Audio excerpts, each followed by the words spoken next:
भगवद गीता अध्याय 12 श्लोक 1।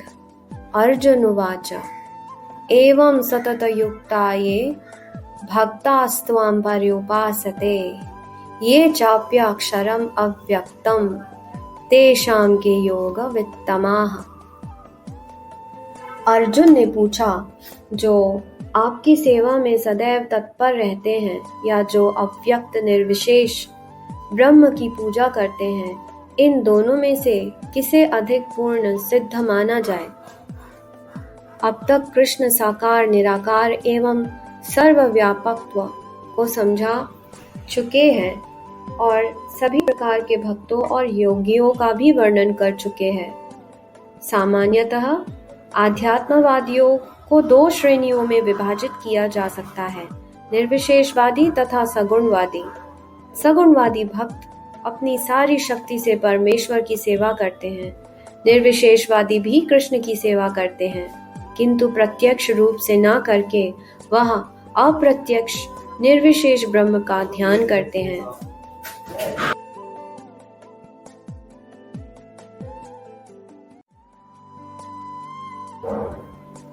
इस अध्याय में हम देखेंगे कि परम सत्य की अनुभूति की विभिन्न विधियों में भक्ति योग सर्वोत्कृष्ट है। यदि कोई भगवान का सानिध्य चाहता है तो उसे भक्ति करनी चाहिए।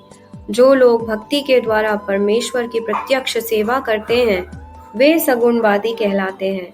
जो लोग निर्विशेष ब्रह्म का ध्यान करते हैं वे निर्विशेषवादी कहलाते हैं। यहाँ पर अर्जुन पूछता है कि इन दोनों में से कौन श्रेष्ठ है।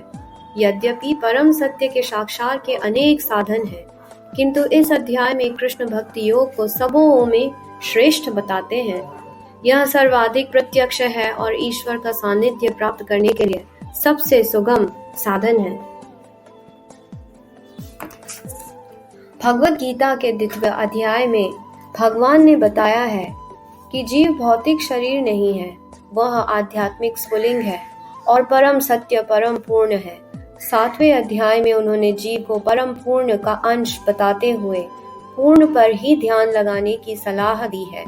पुनः 8वें अध्याय में कहा है कि जो मनुष्य भौतिक शरीर का त्याग करते समय कृष्ण का ध्यान करते हैं वह कृष्ण के धाम को तुरंत चले जाते हैं।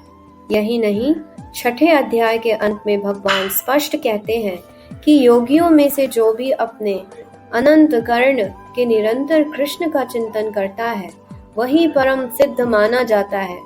इस प्रकार प्रायः प्रत्येक अध्याय का यही निष्कर्ष है कि मनुष्य को कृष्ण के सगुण रूप के प्रति अनुरुक्त होना चाहिए, क्योंकि वही चरम आत्मा साक्षात्कार है।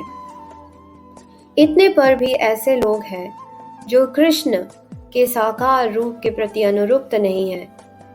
वे दृढ़तापूर्वक विलग रहते हैं। यहाँ तक कि भगवद गीता की टीका करते हुए भी वे अन्य लोगों को कृष्ण से हटाना चाहते हैं और उनकी सारी भक्ति निर्विशेष ब्रह्म ज्योति की ओर मोड़ते हैं।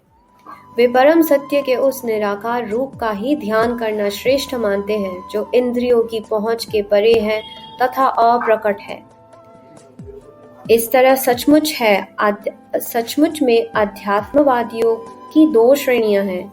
अब अर्जुन यह निश्चित कर लेना चाहता है कि कौन सी विधि सुगम है और इन दोनों श्रेणियों में से कौन सर्वाधिक पूर्ण है। दूसरे शब्दों में वह अपनी स्थिति स्पष्ट कर लेना चाहता है, क्योंकि वह कृष्ण के सगुण रूप के प्रति अनुरुक्त है। वह निराकार ब्रह्म के प्रति आसक्त नहीं है। वह जान लेना चाहता है कि उसकी स्थिति सुरक्षित तो है। निराकार स्वरूप चाहे इस लोक में से हो चाहे भगवान के परम लोक में हो, ध्यान के लिए समस्या बना रहता है। वास्तव में कोई भी परम सत्य के निराकार रूप का ठीक से चिंतन नहीं कर सकता।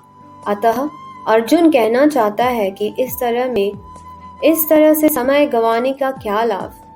अर्जुन को 11वें अध्याय में अनुभव हो चुका है कि कृष्ण के साकार रूप के प्रति आसक्त होना श्रेष्ठ है, क्योंकि इस तरह वह एक ही समय अन्य सारे रूपों को समझ सकता है और कृष्ण के प्रति उसके प्रेम में किसी प्रकार का व्यवधान नहीं पड़ता।